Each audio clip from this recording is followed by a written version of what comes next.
Sejam todos e todas bem-vindos à Feira do Livro 2024. A Feira do Livro é uma realização da Associação 451, da Maré Produções Culturais e do Ministério da Cultura por meio da Lei Federal de Incentivo à Cultura. Patrocínio: Grupo CCR, Itaú Unibanco e Rede, a Empresa de Pagamentos do Itaú, TV Brasil e Rádio Nacional de São Paulo.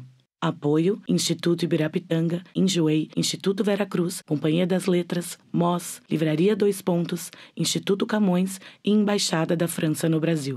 Parceria de mídia: Folha de São Paulo e Revista Piauí. Parceiros: Bubu Café Restaurante, Meliá São Paulo e Higienópolis, Associação Vagalume, Mais Diferenças, Ovo, Ecoar e Cartola Editora, Rede Lê, Klabin, Biblioteca Mário de Andrade, Secretaria Municipal de Cultura, Secretaria da Pessoa com Deficiência, Museu do Futebol e Secretaria de Cultura, Economia Criativa e Indústrias Criativas do Estado de São Paulo. Acompanhe a cobertura completa da Feira do Livro 2024 no site da revista 451. Acesse www.451.com.br e também nas nossas redes sociais, @Feira do Livro. Viva o livro brasileiro!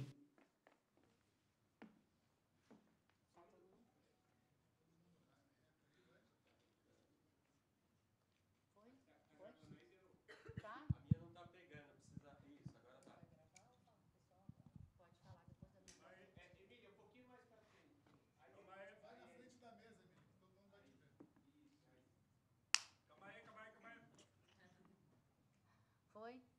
Pode? Tá, tá. Não, tô falando na mídia. Desculpa. Ô, Alexandria, vem aqui. Tá, você vai matar. Bom dia, pessoal. Tenham paciência.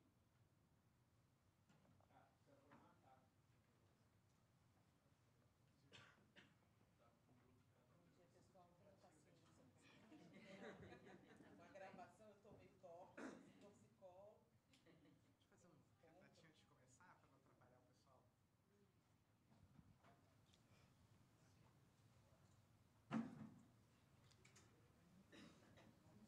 Deixa eu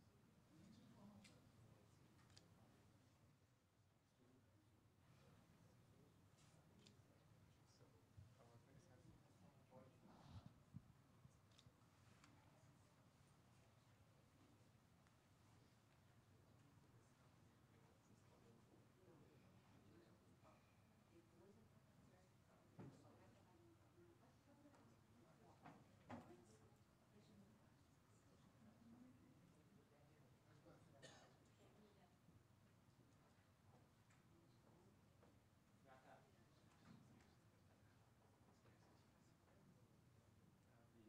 de começar, para não atrapalhar o pessoal.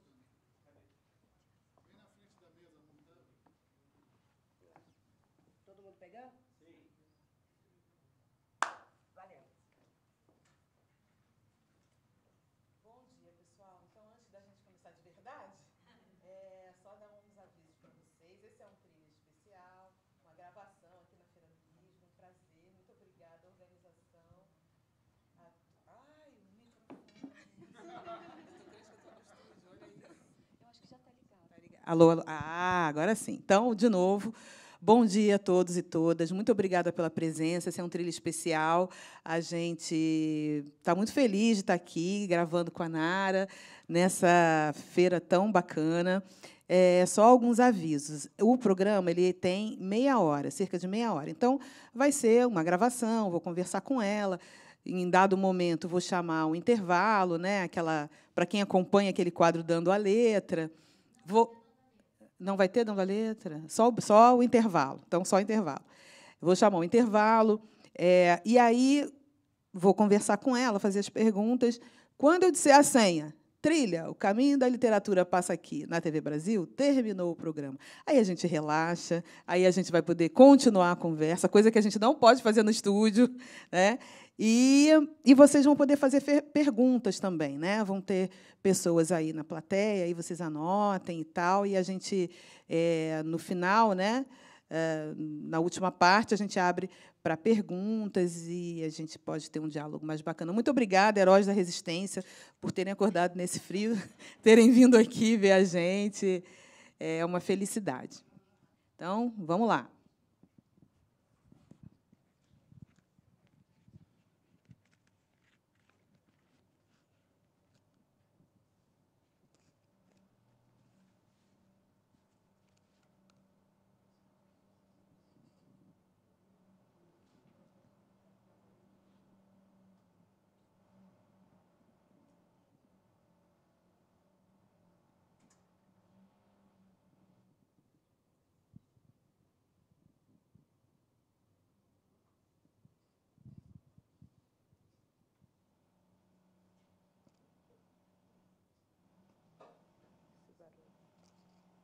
Acho que é uma britadeira. A britadeira resolveu começar agora.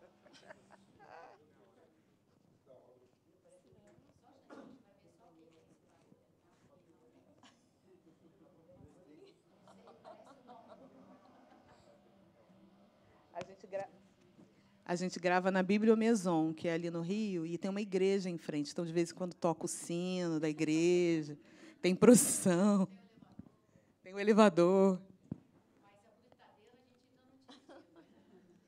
Inaugurando, pelo menos, problemas novos. Né?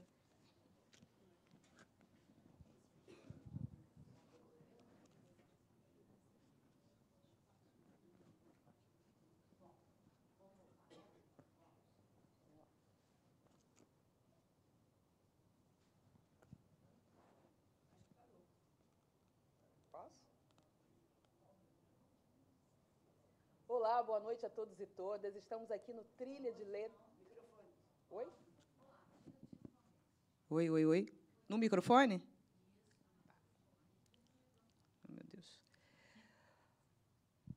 Olá, o Trilha de Letras desta semana começa com Nara Vidal, uma autora muito incrível, radicada em Londres, e que escreveu um livro romanceado sobre um tema muito pouco explorado no Brasil e que muita gente não sabe. Ela fala sobre eugenia. Você sabe o que é eugenia? Vamos conversar com Nara Vidal sobre este tema tão importante e presente na vida brasileira. Nara, seja muito bem-vinda ao Trilha de Letras. Obrigada, Eliana. Obrigada por me receber. O livro puro, ele se baseia, né, tem como pano de fundo esse recorte histórico que são os anos 30 no Brasil, o governo de Getúlio Vargas, e que ali parece que prolifera um pouco essa ideia do eugenismo, né, que já era um flerte ali, já vinha desde João Batista Lacerda, né, no encontro em Londres, onde se discute esse tema. Então, é um tema, isso aí antes, né, do governo de Getúlio Vargas, mas é um tema que começa a ser alimentado no Brasil, e é mesmo tão absurdo quanto parece, né, quanto soa. E esse tema ele surgiu para mim. Eu escrevo muito a partir de coisas que me espantam, coisas que me incomodam, alguma coisa que eu vejo ou que eu leio e que eu não consigo esquecer sobre. Né? Eu fico pensando naquilo.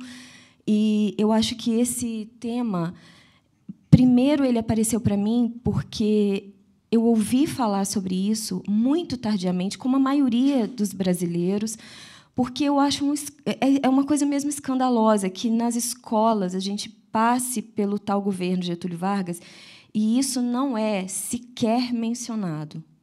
Enquanto eu cresci, isso não era mencionado. Então, é um tema muito forte e, claro, a gente passa aí pelas narrativas históricas, que são muito selecionadas e tudo mais. Portanto, o eugenismo é mesmo escondido. E eu me lembro de ver um filme, um documentário do Belizardo Franca, Menino 23. Né? Tá. Alô. Eu ia te perguntar isso, né? Sobre esse desconhecimento e esse documentário. Então, continua. Sim. Só. Não.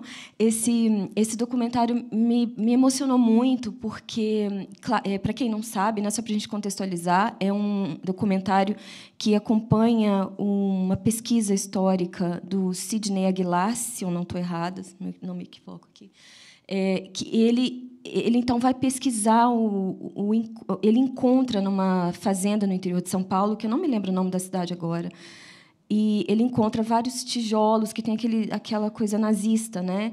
E ali a gente então descobre que tinha uma espécie de cativeiro de meninos negros.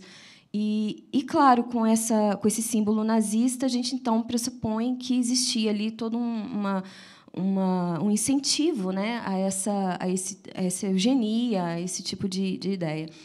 E a partir daquele filme, eu comecei, então, a pesquisar um pouco sobre eugenismo. Eu não sou historiadora, eu não pesquiso profundamente, eu pesquiso mesmo por curiosidade. E como eu queria fazer ficção com esse recorte histórico, eu comecei, então, a me debruçar um pouquinho sobre o tema, e eu acho que o meu maior espanto, além do tema em si, que é, de fato, espantoso, foi eu me dar conta de que eu não sabia sobre isso, sabe? E todos os desdobramentos que isso tem, né? É incrível como a gente não sabe nada sobre o nosso país, não sabe nada sobre as coisas que nos formaram, né?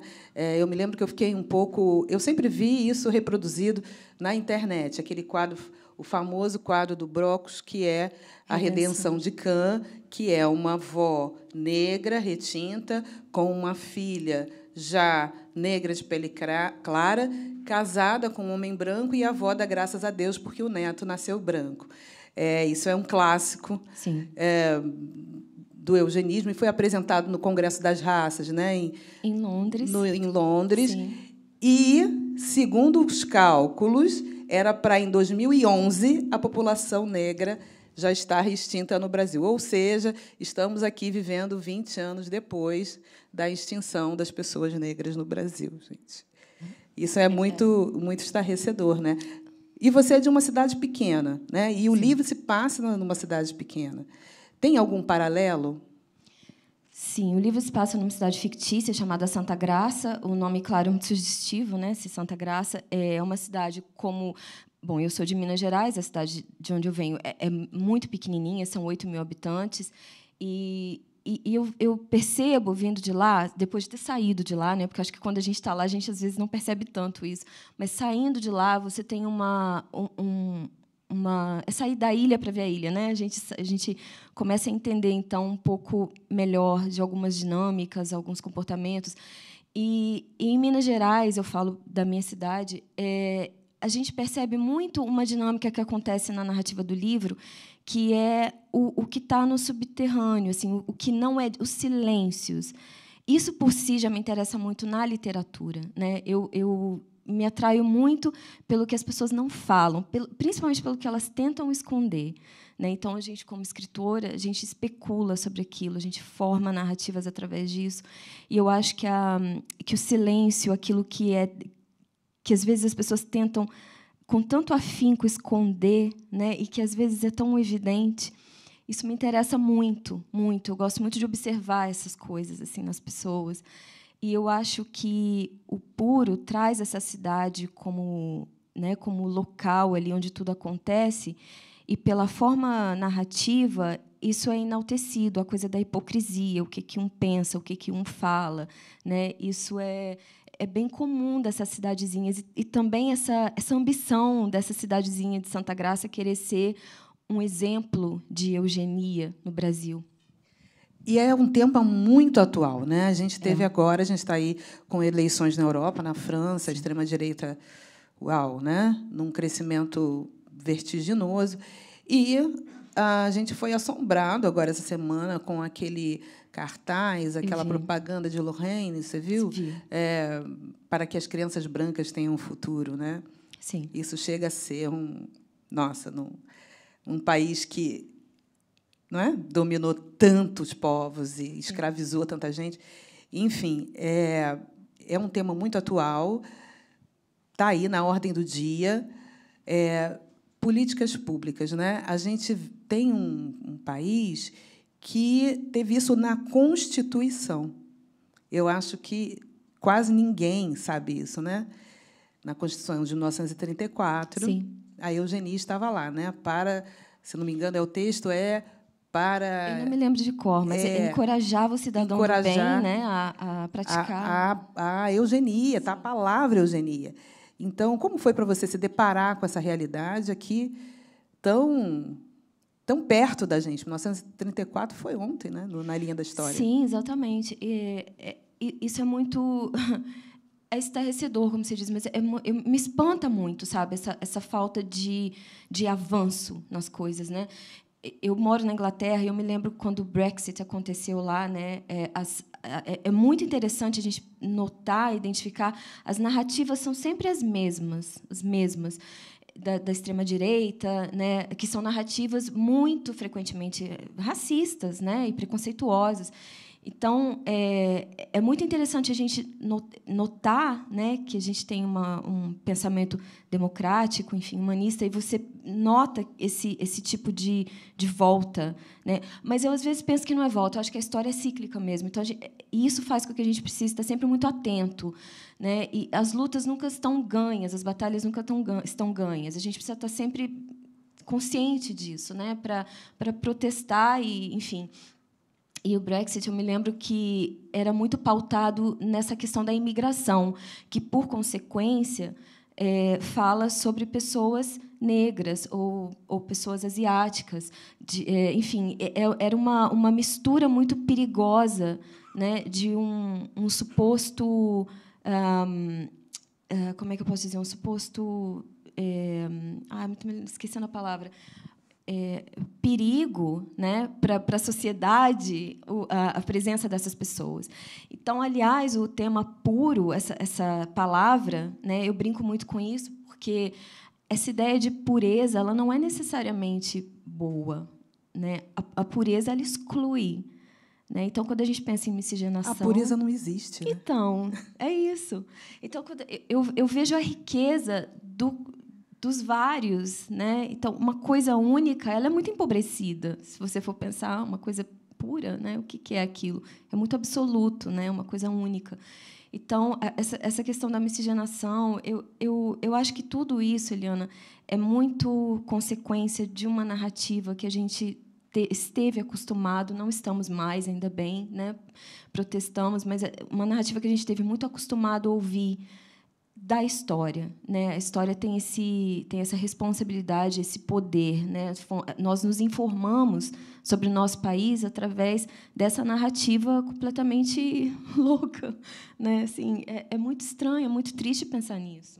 E aí eu quero te fazer uma provocação que é a seguinte, né? Eu detesto essa palavra provocação, porque né? Enfim, mas a gente sempre fala, vindo bem para o terreno da literatura, né? A gente sempre fala, e é verdade, que a literatura é o terreno da liberdade, é o terreno onde a gente pode imaginar qualquer coisa, a gente pode fabular, a gente pode escrever sobre tudo, pode escrever sobre nada, pode, enfim, escrever apenas para se divertir, rir, ter momentos prazerosos, pode pensar o mundo. Mas existe um discurso que diz assim, né? A literatura como um panfleto. E eu acho isso, às vezes, me soa um tanto eugenista, porque se é uma pessoa negra que escreve esta história, então eu queria que você falasse um pouquinho sobre isso, sabe? Porque parece que, a depender do sujeito que escreve, é panfleto ou não. Ai, muito interessante isso. Do meu ponto de vista, Eliana, né, pegando assim quem eu sou, a minha história, do meu ponto de vista, eu de fato acredito muito, assim, eu só posso acreditar na liberdade literária, eu não tenho outra opção. Então, por exemplo, fazer esse livro é arriscado, claro que é. Eu fazer esse livro é arriscado, eu tenho essa consciência, mas ao mesmo tempo eu tenho essa liberdade e eu acho que todos nós que escrevemos, ou todos os artistas precisam ter essa liberdade. Aí você tocou no ponto que é a coisa do panfleto. Eu acho muito assim. Eu concordo com você. Depende de quem faz, aquilo vira panfleto, né? Isso eu tenho o otimismo de que isso vai acabar, mas eu acho que a gente ainda está em construção, né? A gente ainda está construindo, muitos espaços estão sendo preenchidos, enfim. E eu acho que no caso da literatura, se ela não tiver esse espaço de liberdade, ela não tem razão de existir. O que eu quero dizer com isso é que, se a gente tiver que atender a demandas, escrever de fora para dentro, para mim não funciona. Eu preciso ser atravessada, eu também não gosto tanto dessa palavra, mas é isso mesmo, espantada, ou, enfim, por elementos e acontecimentos e fatos e coisas e gestos, para que eu, então, daqui escreva para lá sobre esses temas. Então, eu acho também que tem uma outra coisa que é muito importante, que nós escrevemos a partir do nosso tempo, né? Além de escritores, artistas, nós somos cidadãos. Então, nós somos também, de novo, atravessados pelo nosso tempo. E eu acho que a questão de escrever sobre temas políticos ou, enfim, mais complexos, eu acho que isso vem de uma escolha. A gente pode escolher escrever sobre isso, né? Esse outro livro, Eva, ele não passa tanto por isso, né? Falo sobre a questão da mulher, mas ele não passa tanto por isso. O Puro já mergulha exatamente nisso, não tem outro jeito. Então, eu acho que vem muito dessa escolha que a gente faz, mas, como base, sempre ter essa liberdade, né? E a questão do panfleto, eu acho que se a literatura ela parte de um ensinamento, de um didatismo, eu acho que ela se empobrece.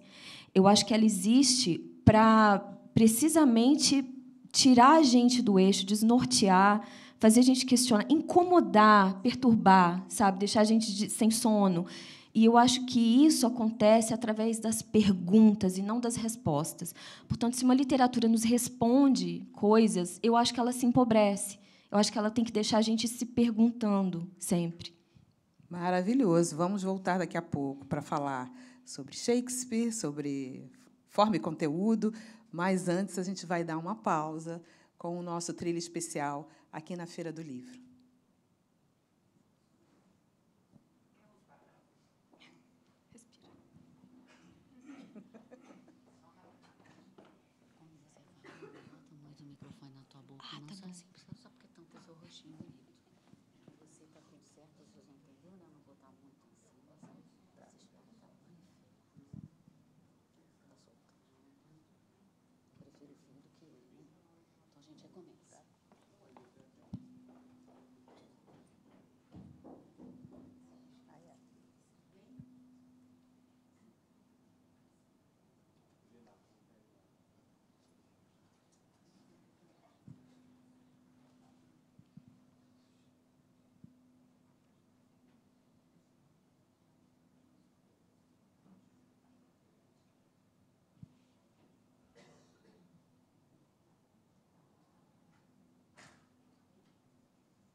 Estamos de volta com Trilha de Letras especial na Feira do Livro, conversando com Nara Vidal sobre o livro Puros.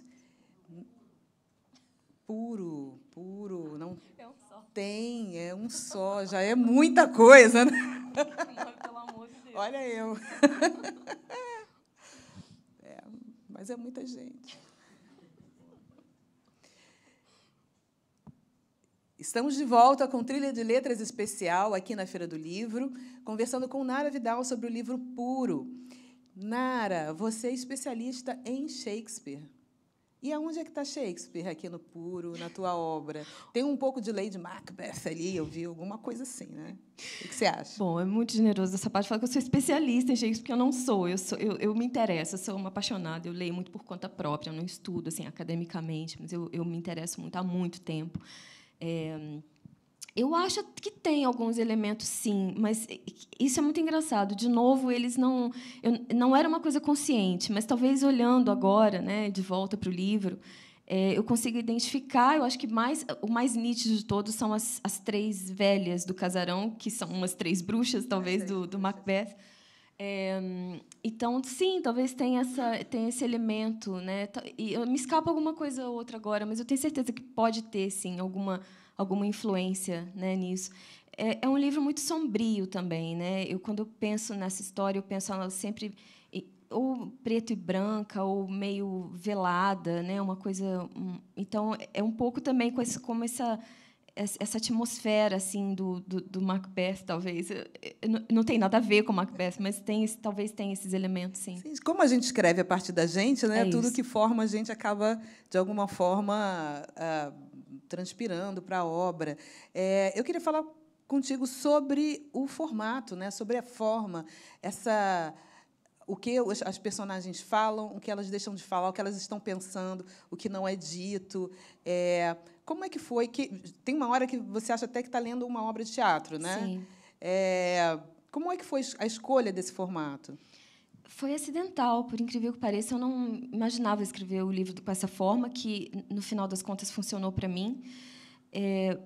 Para quem não sabe, né, ele parece rubricas de teatro, né? Então, parece que está dando ali a deixa para a pessoa entrar no palco. Fulano pensa, fulano diz. Mas é curioso, Eliana, porque quando eu comecei comecei a pegar esse livro, né? E quando eu digo comecei a pegar, eu comecei a pensar sobre esse livro, né? Foi muito lá atrás, foi antes da pandemia. Então, assim, há muito tempo que eu estou pensando nesse tema. Ele vem, aliás, quase que como um caminho depois do Sorte, que foi um livro também que eu escrevi, que também tem um recorte histórico, e que o Sorte termina em 1888. Então, o que acontece depois dali, né? O eugenismo, o racismo continuam firmes e fortes ali no Puro. Portanto, eu pensei em escrever uma história com uma prosa mais linear, com um romance mais convencional, enfim. Só que, curiosamente, aquilo não funcionava. Sabe quando você começa a reler o que você escreveu e aquilo não está bom, simplesmente não está bom. O livro não está acontecendo, a história que você quer contar não está viva, não tá boa. E como tem muitas personagens, é muita gente, é uma cidade, né, um núcleo de uma cidade. Eu sou uma pessoa muito distraída. Eu comecei a escrever o nome das personagens do lado, num caderno, e, para eu não me perder, eu comecei a escrever Íris fala, Ícaro fala, Lázaro fala, Ana. E aí eu comecei... Quando eu depois fui embora, voltei no texto, né, depois, e eu fui pegar, então, a partir daquela minha anotação. E, quando eu li aquela anotação, eu pensei, mas é disso que o livro precisa. Essa é a narrativa do livro.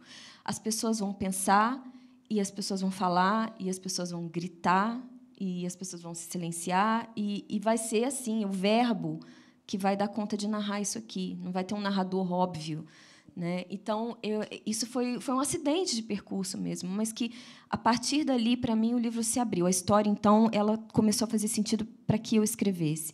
E também tem um aspecto que, para mim, é muito caro, que é essa experimentação literária, né? Experimentar com a forma, com as vozes, com as estruturas, a linguagem.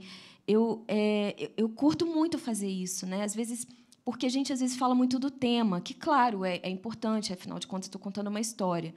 Mas eu também gosto muito desses elementos literários, sabe? Assim, me envolver no risco que é apresentar uma proposta estética, né? Tentar fazer ali uma coisa diferente. Eu tento fazer algo diferente sempre, porque eu gosto dessa variação dentro da literatura. E eu acho que, porque talvez eu escreva sobre coisas muito... São temas que são recorrentes, a mulher, a questão social, o racismo, as classes e tudo mais. Eu acho que é interessante tentar uma forma diferente em cada um dos livros, que seja de gênero também, conto, romance, enfim. Pois então, tem 2 personagens no livro, né? É uma mulher negra, que é a Íris, e o menino, Ícaro. Que é o Ícaro, que é um portador de deficiência, ali, uma pessoa com deficiência. E eles têm ali uma afinidade, né? Sim. Eles têm um laço. Tem uma pesquisadora brasileira, né, que é a Vilma Piedade, e ela tem um conceito chamado dororidade, que é a união a partir da dor. Você acha que é isso que acontece com o Ícaro e com a Iná? Não, perdão. Íris e Ícaro. Sim, olha, eu não conheço, vou procurar saber. Aliás, um conceito interessantíssimo, né? Aquela cumplicidade através da dor. No caso deles, do preconceito também, né? Que os 2 sofrem muito preconceito. Mas é sempre interessante a gente pensar também que esse preconceito era muito natural, né, Eliana? Naquele tempo ali, era uma coisa naturalizada. o racismo ali era natural, era normal que fosse assim, né? E então todos estão inseridos nessa atmosfera, né? Enfim. E o Ícaro e a Íris, eles se aproximam por conta desses preconceitos de serem para quem as pessoas apontam o dedo, né? E eles recebem insultos e ofensas muito recorrentes, muito frequentes, e é muito interessante a gente perceber a dinâmica com as outras personagens, aquela dinâmica de poder, de autoritarismo, de supremacia branca, né, que existe ali, principalmente nos duas personagens, o Lázaro e a Delfina, que depois vira Helga. O Lázaro, uma criança de 15 anos, e ele vive rindo do Ícaro, que é um menino com deficiência. E curiosamente, essa linguagem do Lázaro, foi uma coisa muito deliberada. Eu pensei muito sobre a linguagem do Lázaro, que reflete, para mim, uma linguagem que a gente vê muito ainda hoje em dia, que é aquela linguagem da pessoa que insulta ou com discurso criminoso de racismo e que, por exemplo, ofende uma pessoa, e a pessoa, quando ela se proclama ofendida e ela diz que ela está ofendida, a pessoa vira e fala assim: leva na esportiva, é uma piada. É um mimimi. É um mimimi, exatamente. Então, isso me chama muita atenção. E eu acho que o Lázaro, ele tem essa crueldade o tempo inteiro em relação ao Ícaro. Ele chama ele de estúpido, ele fala que ele não pensa, que ele só sabe... São coisas duras, eu não gosto de repetir, na verdade, o que eu escrevi, porque pois então, é horrível. É isso eu ia te perguntar também, porque você é muito corajoso, porque você não tem nenhum pudor de colocar tudo o que aquelas pessoas pensam. Aquele pai que quer que o filho morra, né? Porque o filho é deficiente e ele se envergonha do filho. A mulher negra que quer matar a outra, né? Ela tem aquele pensamento recorrente: eu estou com muita vontade de matar Sim. aquela mulher. E são coisas que as pessoas pensam, mas não dizem. E como é que foi para você conviver com isso e soltar um pouco esses monstros no livro? Sim. Tem muita coisa. É um livro pequeno, mas ele tem muita coisa ali dentro. Uhum. Engraçado, na hora de escrever, isso não me afeta tanto. É curioso, porque eu acho até que se me afetasse tanto, eu não teria escrito, sabe? Então, na hora de escrever, existe um distanciamento, né? Você está ali trabalhando a linguagem, você está pensando... É um outro lugar, né? Mas, curiosamente, quando eu fiz um lançamento desse livro em Portugal...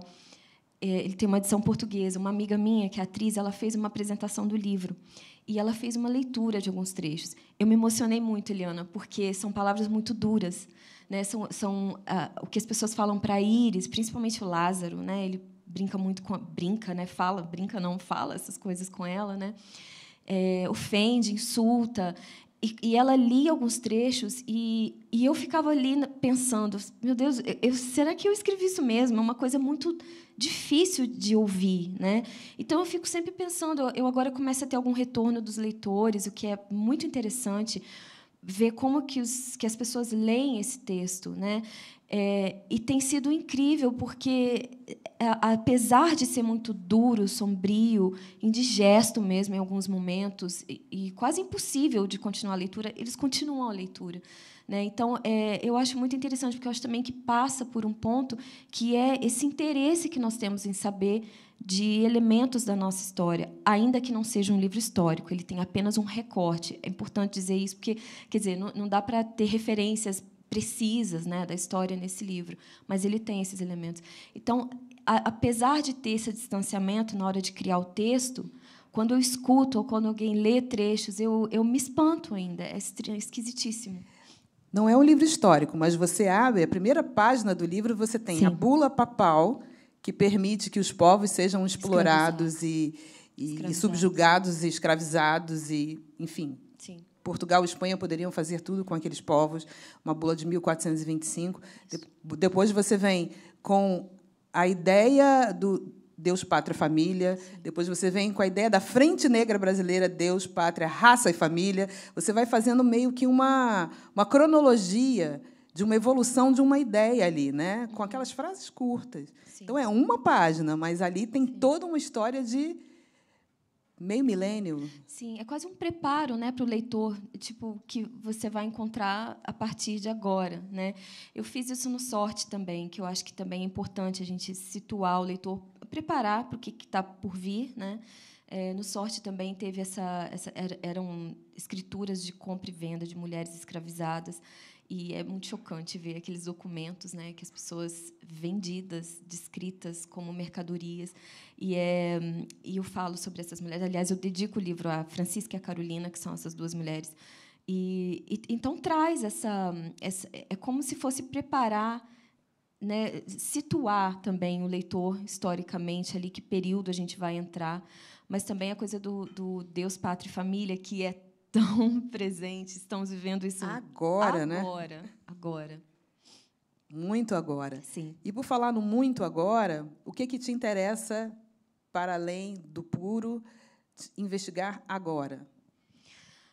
Eliana, eu acho que eu tenho algumas obsessões, são repetições e que sempre me ocupam, né, o pensamento de forma... E eu tento elaborar isso de forma criativa, através da escrita, né, forma literária.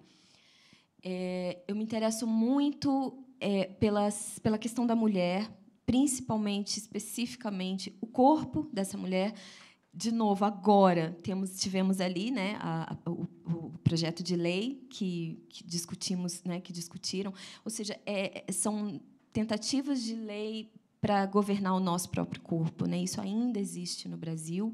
Isso existe de uma maneira muito forte e, curiosamente, muito atrelado à religião, né?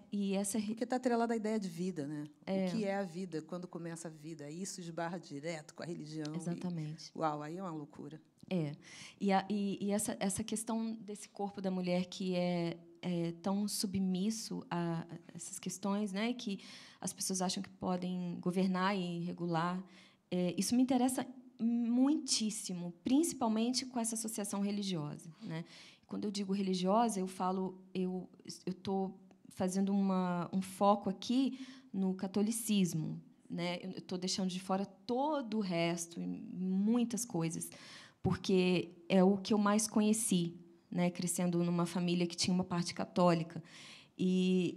E a gente vê ali, depois de um certo tempo, quando, de novo, você sai da ilha para ver a ilha, você sai daquela situação para você conhecer e entender todo aquele projeto de opressão, de repressão, de desejo, né, todas essas questões. Então, isso é uma coisa que me interessa muito.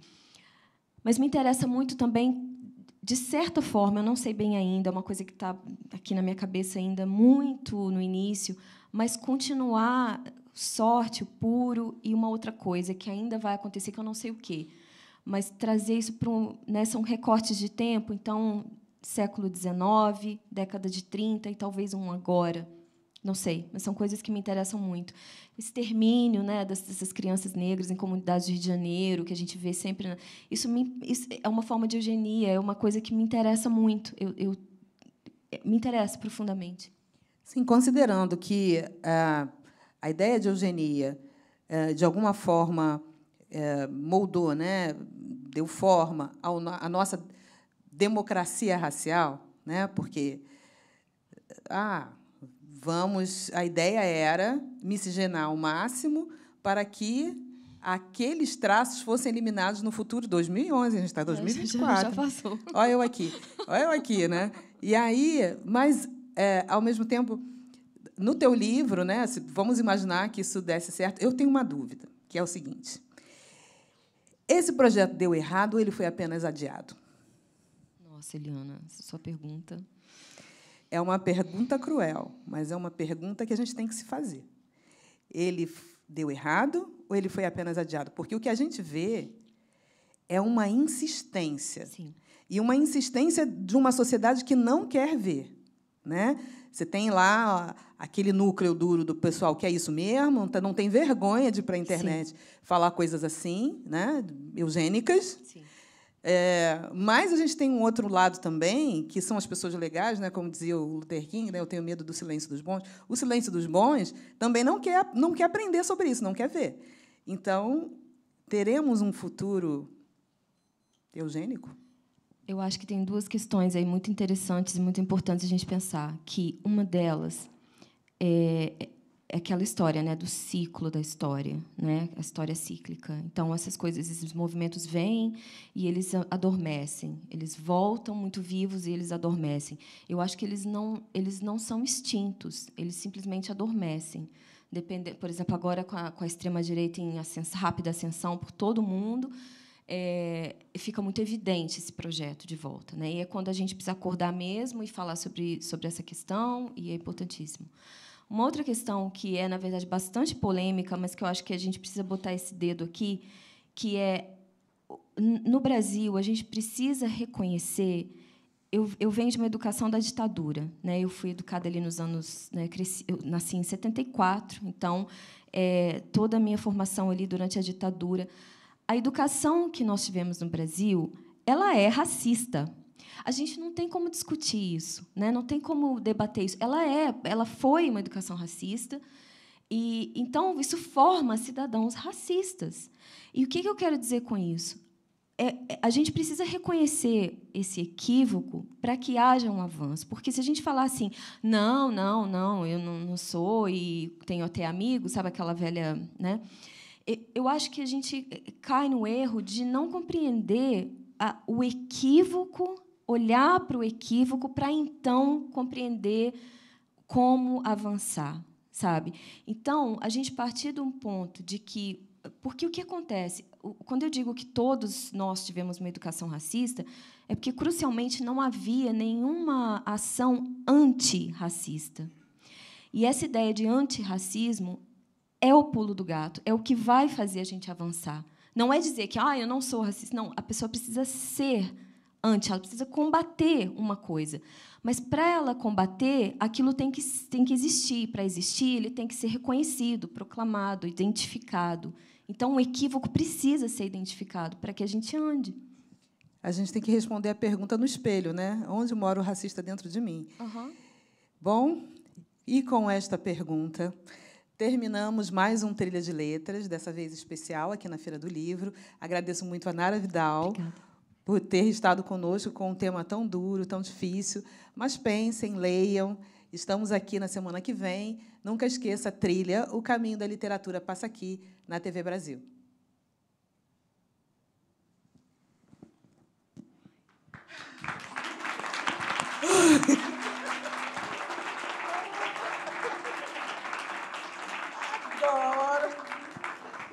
Agora vamos fofocar. Parece até que a gente está em casa agora. Fofocar, agora... Que tenso. Ai, chama atenção isso. Agora a coisa vai começar. Deixa eu ser liberta aqui primeiro desse negócio. Caraca, ele era ao vivo sempre melhor. Agora vai ser trabalheira.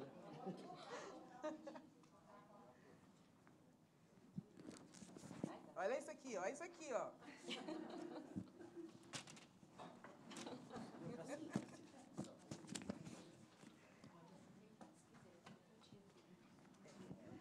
Mas agora... Ai, que delícia. Bom, então... Ai, meu Deus. Então, vamos lá. É o seguinte, né? Agora as fofocas. A gente tem um autor chamado Monteiro Lobato. Ai, não, Eliana, eu não vou embora. A gente tem um autor chamado Monteiro Lobato, e que é um cara endeusado demais pela sociedade brasileira. Maravilhoso. Bom, vamos lá. Ele escrevia bem, e tinha personagens muito criativos, um universo muito criativo. Mas a gente tem uma personagem, que é a Emília, que é o alter ego dele, né? Ela fala o que ele queria falar. E aí, a gente tem umas... Eu me lembro que meu filho, quando leu as Caçadas de Pedrinho, não sei o quê, a escola, né? A educação brasileira insiste com esse senhor. E aí, o meu filho leu, eu não me meti. E aí eu me lembro que eu estava escrevendo Água de Barrela. Aí eu estava lá no meu quarto, lá escrevendo. E aí ele botou a carinha assim, né? Ele tinha uns 8 ou 9 anos. Botou a carinha assim, mamãe? Quer dizer, eu não falei absolutamente nada. Isso aqui não é muito racista? Quantos anos? 8? Meu filho tinha uns 8, 9 anos. Eu não falei nada, juro para você. Eu não emiti nenhuma opinião. Vamos ver o que é essa criança... Isso aqui não é muito racista? Então, eu acho que, enfim, a sociedade vai caminhando e algumas questões vão sendo... As coisas vão envelhecendo muito mal, não é? Você não acha? A gente não tinha que rever uma série de coisas, ou não? Em que lugar estão esses autores, essas que, de alguma forma, corroboraram, né, e reafirmaram, e realçaram? O cara tinha correspondência com eugenistas clássicos, cartas que ele deixou achando que era muito bacana. O Brasil não deu certo porque não tem uma Ku Klux Klan. Palavras dele, abre aspas. Né? Então, enfim, sim, isso não faz parte também da nossa falta de vontade de reconhecer que a gente... da nossa negação, né? Porque não é só eu não enxergar o racismo que existe em mim, é eu não enxergar que aquele cara que eu adorei, que eu achei que eu cresci, uau, peraí, isso aqui não é muito... Fazer essa coisinha assim, né? Sim. Você não acha que falta um pouco? Sim. É engraçado, porque esse tema, vira e mexe, ele está na internet, né? E eu não uso tanto Facebook mais. É chatíssimo. Mas eu fico... Eu tento não entrar na conversa, porque é muito difícil debater ali, né? Assim, é complicado. Mas, assim, esse tema ele já vem há um tempo, né, sendo posto. Eu acho que, por ser posto, já é uma grande coisa, mas, enfim... É muito complexo. Eu te digo por quê. Porque eu estou aqui partindo exatamente do que eu comentei agora, que nós tivemos uma educação racista. Então, Monteiro Lobato era a coisa mais natural do mundo. Ou seja, não havia qualquer questionamento, Eliana. Não havia. Não havia. Não, eu estou falando por mim. Meu ponto de vista, aquilo, para mim, era super legal. Não, nós, de ver. como crianças... Não, gente, sim, minha mãe lia para mim. Sim, como criança. Eu não perdia uma tarde do Sítio do Pica-Pau Amarelo. Ou seja, eu adorava aquilo. Super imaginativo, né, enfim. Só que aí, depois, né, estamos aqui, a gente precisa, então, olhar para isso com crítica, né, com uma crítica, inclusive, social. O Monteiro Lobato ele escreveu artigos para o Boletim de Eugenia, que eu cito aqui, mas assim, né, de forma ficcional, mas ele colaborava, né, com esse folhetim, com essa publicação. Então, sim, é muito estranho a gente pensar que um grande ídolo da literatura infantil, ou seja, que forma as crianças, é essa pessoa, né? Eu não sei, eu gostaria de ouvir o que você tem a dizer sobre isso, mas eu fico pensando que porque ele tem uma literatura rica no sentido do imaginário, né?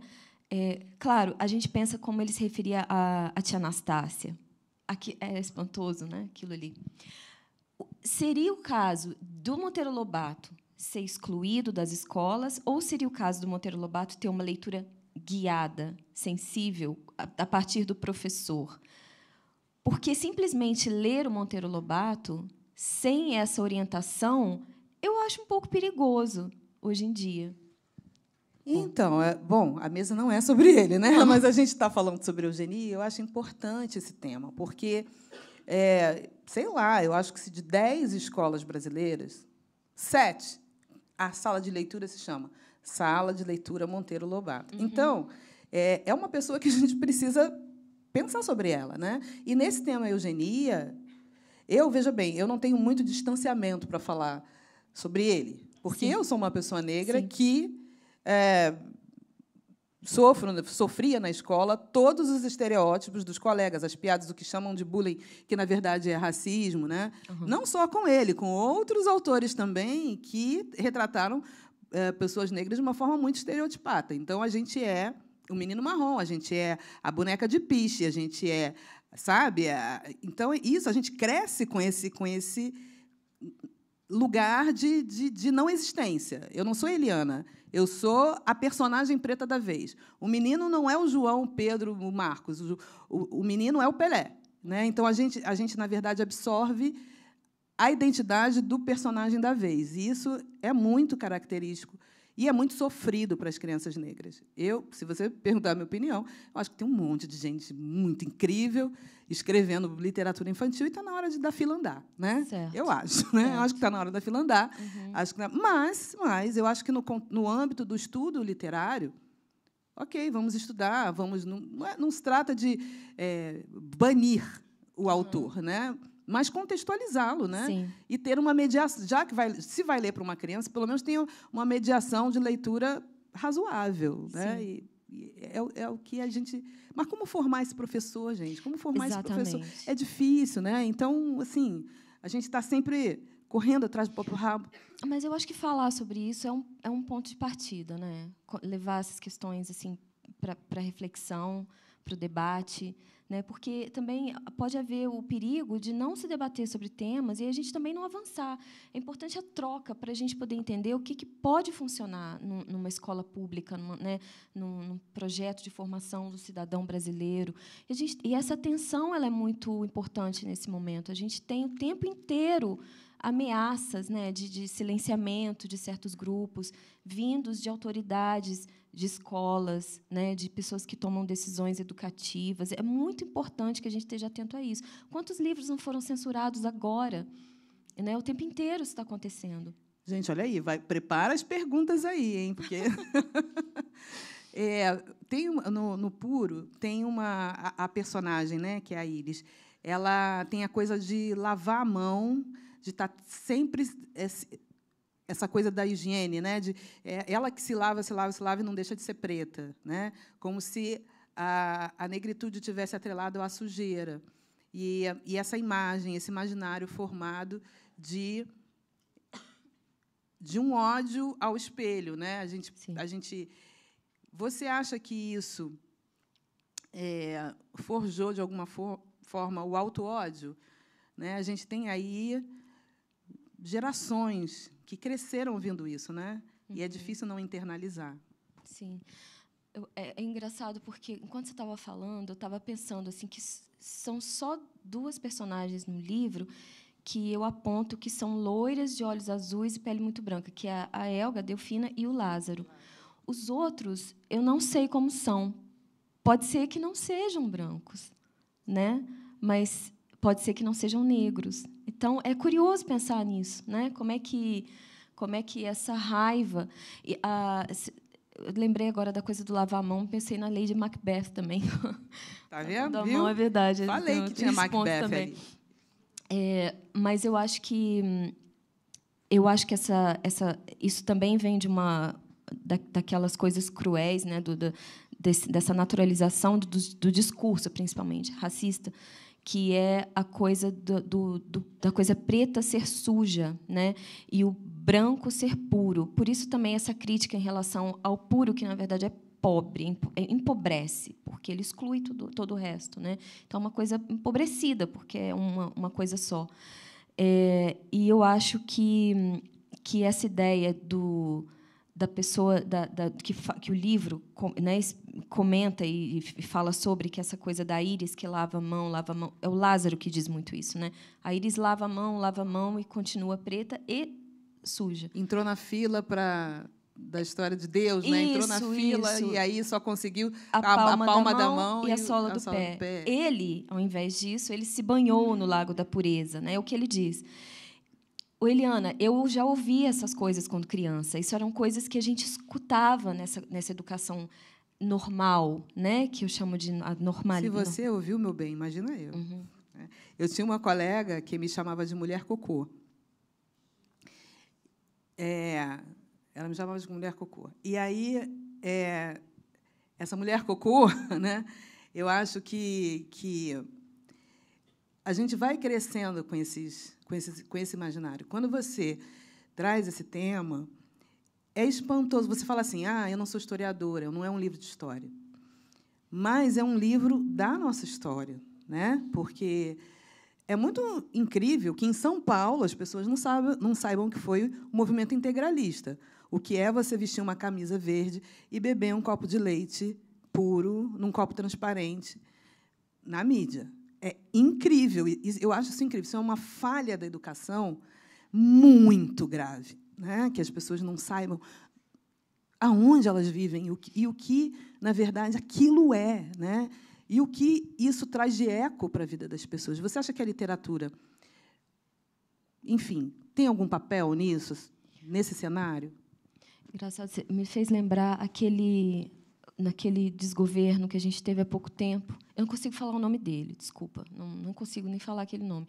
Você se lembra era um ministro da Cultura, sei lá, se não me engano, que apareceu fazendo um discurso com um copo de leite? Você se lembra disso? E muita gente, ou má fé ou ingenuidade, não via problema naquilo. Precisamente, justamente o que você fala da falta de educação, de informação. É muito importante estar atento a essas. Não são sutilezas, mas as pessoas podem achar que são sutilezas, e elas estão ali repletas de mensagens, né? Repletas de discursos, de narrativas. Eu acho que a literatura, assim como todas as artes, a gente pensa no cinema, a gente pensa na dança, a gente pensa nas artes plásticas. Eu acho que a literatura ela tem um papel fundamental, que é esse de nos incomodar. E eu acho que né, eu comentei essa coisa de não ser didática, de não explicar, mas de precisamente colocar na gente essa semente de incômodo, né? E eu acho que a partir do incômodo, Eliana, é quando a gente então tem vontade de discutir temas que são sociais, que são culturais, que são, enfim. E eu acho que o papel, eu acho que a literatura não tem papel, mas se a gente tiver que pensar especificamente num papel para as artes, né, para a literatura, eu acho que seria esse de estimular o pensamento crítico, né, a partir de leituras, a gente pensar de uma forma um pouco mais crítica. E ainda que seja ficção, né, porque é um livro de ficção completamente, isso não é um livro histórico, não é isso, não tem referências, né, certinhas. Até porque o projeto era exatamente esse, ter essa liberdade para não ter que prestar conta de fatos, porque eu não sou historiadora, minha ideia era outra. Mas partir desse... Que bom que a gente não é historiadora, né? Que bom, porque a gente pode escrever sobre o que a gente quiser, a gente pode subverter as coisas, a gente pode voar. Sim. Eu gosto demais de história. Aliás, eu acho que a história, por ela ser tão mal contada, de uma maneira tão estranha, tão, enfim, eu acho que serve para a gente como forma.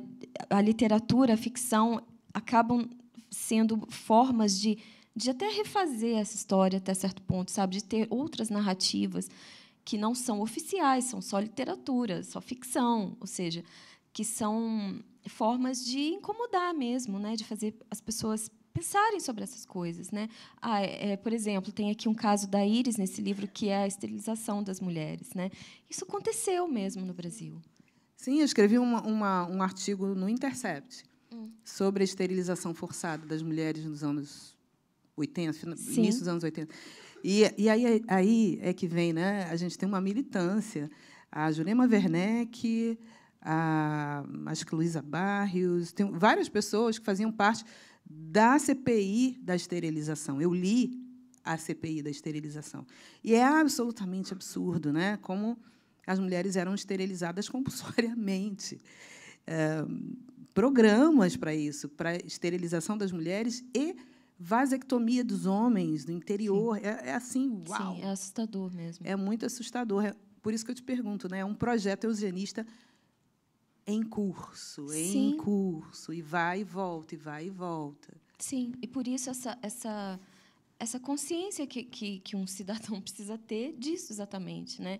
Que não acaba, simplesmente adormece, ou finge que adormece também, né? Porque está sempre na espreita. É muito importante estar sempre com isso, né? E não perder isso de vista, né, Eliana? Temas duros, né? Temas duros, mas...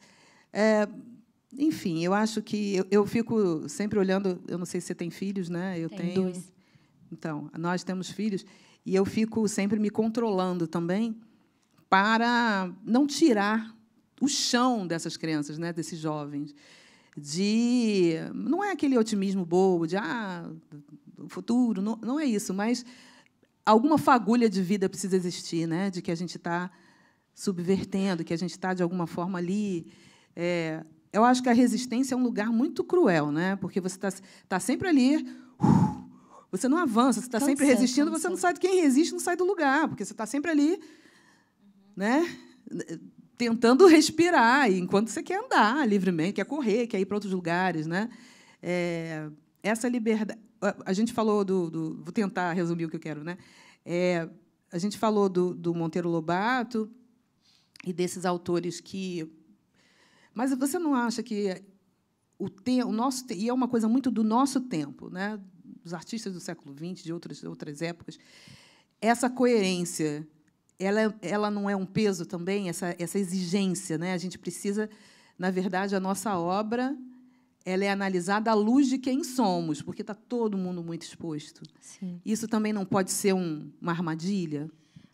Essa pergunta é ótima, sabe por quê? Eu já pensei tanto nisso, por conta, especificamente, de estar falando do Puro, ser um livro que eu acho arriscado, qualquer pessoa escrever esse livro, eu acho que é um livro de risco, nesse sentido, pelo discurso dele, pela linguagem. Eu fico pensando também no papel do escritor, né? Então, assim, muitas vezes eu penso assim: será que eu estou me expondo escrevendo um livro desses? Mas sabe o que eu penso? Eu penso muito assim que quem se expõe geralmente é o leitor. E o que eu quero dizer com isso? O que eu faço é apenas uma proposta, é uma proposta estética, é uma proposta literária, está aqui. Como as pessoas reagem? Imagina, você está olhando um quadro, que você diz sobre aquele quadro, diz muito sobre você. Então, quando uma pessoa lê esse livro, o que ela vai dizer sobre esse livro diz muito sobre ela. Por exemplo, quando eu terminei esse livro, eu nunca leio os meus livros depois, porque eu tenho mais o que ler, na verdade, mas, enfim. Mas tem sempre aquele processo de edição, que você precisa reler algumas partes e tudo. E eu ficava pensando, alguns discursos aqui de algumas personagens, será que, se alguém que representa uma extrema-direita, né, no Brasil, pegar esse livro, eu acho que talvez eles achem que esse livro é para eles, sabe? É curioso isso. E não, de repente, não vão ver ali tudo que está em volta, ou a ironia disso, ou, enfim, né, tudo que a proposta... As pessoas leem Machado de Assis e não conseguem ver a ironia sim, que ele estava... Sim. O deboche, né, dele Exatamente. com toda aquela sociedade, aquela elite. Exato. Então, eu acho que, no fundo, é uma relação interessante essa do autor, porque eu acho que, apesar da gente escolher e fazer escolhas temáticas e estruturais, estéticas, nos nossos textos, eu acho que, no final das contas, é o leitor que nos diz sobre o que é esse livro, né? E parte muito de cada um, da história de cada um, dos pensamentos de cada um, né? Das crenças de cada um.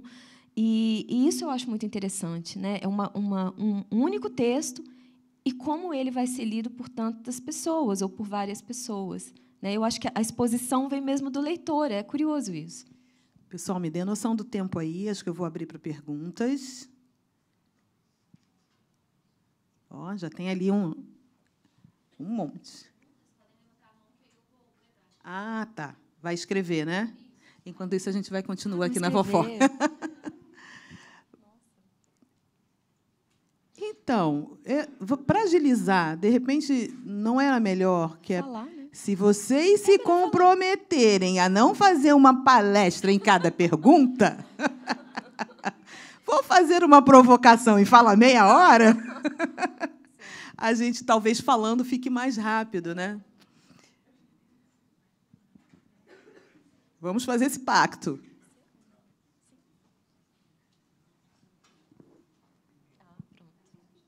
Bom dia a todos. Bom dia, Nara. Bom dia, Eliana. Nara, se um livro depende muito sobre essa leitura, você estava falando a respeito de que diz muito sobre quem lê, eu fiquei curiosa a respeito da recepção do Puro quando você lançou esse livro em Portugal, porque é uma outra perspectiva sobre o mesmo fenômeno. Então, conta um pouco a respeito do que você tem observado daquele lançamento e a recepção dos leitores, e agora, sobre essas conversas tão interessantes que a gente está tendo, né, teve hoje aqui. Sandra, tudo bom, querida? Obrigada por estar aqui. A Sandra é uma escritora também, muito querida. A Sandra morou em Portugal. Sabe o que aconteceu? Como foi a recepção em Portugal? Um silêncio sepulcral. Isso diz muito. Isso, para mim, diz muito. Bom, para ser justa, né, participei de uns programas e tinha umas notas ali e aqui, mas é muito curioso isso, né? A gente sabe que é um país extremamente racista também e que debate pouco sobre o tema, né? Está muito ali fincado ainda em alguns conceitos e não só, né, racismo, preconceito em geral, né? E os brasileiros sabem disso, sofrem bastante. Mas eu acho curioso isso, porque fala-se pouco, ou seja, a literatura, que também serve, né, como fonte de debate e de elaboração de questões, também fica ali muito reservada aos que querem debater sobre isso, né? Não a todo mundo. 10 minutos, hein? Tic-tac.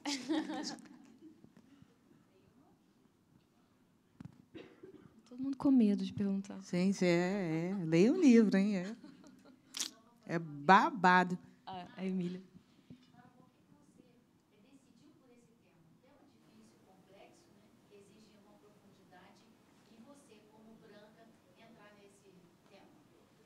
Emília, eu fico pensando, por que não? Eu acho que essa é a pergunta, né? Por que não falar disso, né? Eu acho que é um tema dificílimo de ser explorado, porque ele é sensível, mas eu acho que, enfim, como cidadã, essas questões me interessam profundamente, né? Então, eu não vejo limite para isso. Eu quero falar sobre esse assunto. Eu já falei no Sorte sobre isso, e eu continuo falando no Puri. Eu gostaria de falar mais. Eu acho que são temas que me interessam por serem temas políticos, né? A gente pensa no político como coletivo. Por que não falar desses temas? Eu não falo por ninguém. Essa é uma questão. Eu não posso falar por ninguém. Eu escrevo a minha ideia, a minha proposta, que é uma proposta de ficção. Então, acho que é importante esse tema surgir nesses trabalhos. Eu acho que sim. Eu não vejo por que não. Ela vai trazer. Eu penso que essa sua resposta traz luz sobre um conceito que muitas vezes é equivocadamente interpretado como lugar de fala. Então, eu gostei muito de você ter respondido isso, porque o lugar de fala é de todo mundo que pensa alguma coisa e se posiciona por alguma coisa. Obrigada. Eu acho que essa questão do lugar de fala ela é bastante sensível, né? Eu não posso falar por ninguém. Eu acho que é isso, né? Eu não posso falar por ninguém. Então, eu tenho aqui o meu lugar, mas eu não posso falar por ninguém. Portanto, como é um projeto de literatura, né, eu dou voz aqui a personagens, mas eu não posso falar por mais ninguém. Sobre o lugar de fala, foi bom a senhora Nilceia trazer essa questão, porque a gente é um país muito maluco, né? Então, gente, a gente é um caso de polícia e também a gente é muito a academia especificamente, né? Durante muito tempo, pesquisadores e pesquisadoras brancas apenas falavam sobre as populações indígenas, sobre as populações negras. E eu acho que esse conceito do lugar de fala é aquela coisa assim, por que eu não posso falar sobre mim, sobre coisas que me afetam, né? Não é um interdito, não é que outras pessoas não possam também falar, certo. Mas por que eu, que vivo aquilo ali, não posso falar também com validação da palavra? Porque foi a pergunta que eu te fiz no início, lá no programa, né? Uma coisa é a Nara Vidal, que é uma mulher branca, escrever esse livro aqui. Ela tem um tipo de validação pela sociedade. Outra coisa sou eu, uma mulher negra, escrever esse livro aqui. Eu tenho outra leitura sobre isso. Então, eu acho que é esse deslocamento do sujeito que escreve, do sujeito que pesquisa, que é o conceito complexo, o lugar de fala. Não é uma coisa simples. Não é apenas eu sou negro, eu sou indígena, então só eu posso falar sobre. Não se trata disso, né? Sim. É que, principalmente, eu preciso falar sobre isso, né? Mas não impede que ninguém... a sociedade reflita sobre esses temas, produzindo obras. Sim. Assim, de um outro ângulo também, que é uma questão do ponto de vista feminista, né, que também tem essa questão do lugar de fala. Eu posso citar uma coisa quando eu escrevi um livro chamado As Mulheres em Shakespeareanas, que é um livro de ensaio literário, não é ensaio acadêmico. Para fazer a composição daquele livro, eu tive acesso a uma vasta bibliografia, predominantemente escrita por homens, sobre essas mulheres. E é muito estranho, flagrante, esquisito a gente pensar que há pouquíssimas mulheres escrevendo sobre essas personagens femininas. Então, Mas, claro, isso não é tão ingênuo quanto parece. Isso tem toda uma história. Tem, né? Claro, nós demoramos muito mais para sermos alfabetizadas, etc. Tem todo um avanço, um processo, né? Mas é curioso pensar que hoje ainda há pouca, né? A Eliana estava falando dessa questão da academia, né? Então isso também desse recorte assim muito específico do feminino, da autoria de uma mulher escrevendo sobre outras mulheres também acontece. Tinha uma página muito engraçada na internet, aqui só tem homem branco, já viu essa página? Não. Era engraçado. No passado aí dos Facebook, aqui só tem homem branco, e era sensacional, porque era um debate no país inteiro, e aí aqueles banners de evento, né? E todos os eventos, amamentação, aborto, maternidade, só homem. E só passam... homem branco na mesa. Eu falei, gente... Mas eles passam vergonha. Aqui só tem homem branco. Então, era sensacional essa página, eu adorava. Bom, gente, falta pouco. Uma pergunta a mais. Meu nome é Adriana. Eu agradeço muito a oportunidade de ter participado dessa conversa. Ouvindo a Nara, eu tenho uma percepção de uma delicadeza com muita força. E os seus livros, eu li os dois, O Puro e Eva, também tem essa delicadeza com força. É um livro que nos embrulha, mas tem uma delicadeza na narrativa. E eu queria saber se isso não é uma forma interessante da gente avançar na resistência à força com delicadeza que eu vejo na sua obra e em você falando aqui. Obrigada. Eu não sei. Eu às vezes fico pensando que a batalha ela é bagunçada mesmo, né? Caótica. Não dá para ter uma elegância também em todas as batalhas, né? Ou ser delicado. Eu acho que ser incisivo às vezes e insistente e protestar em voz alta também é muito importante. No caso da literatura, talvez seja mesmo uma coisa da minha linguagem, eu não sei, mas talvez seja, né, uma característica da forma da escrita.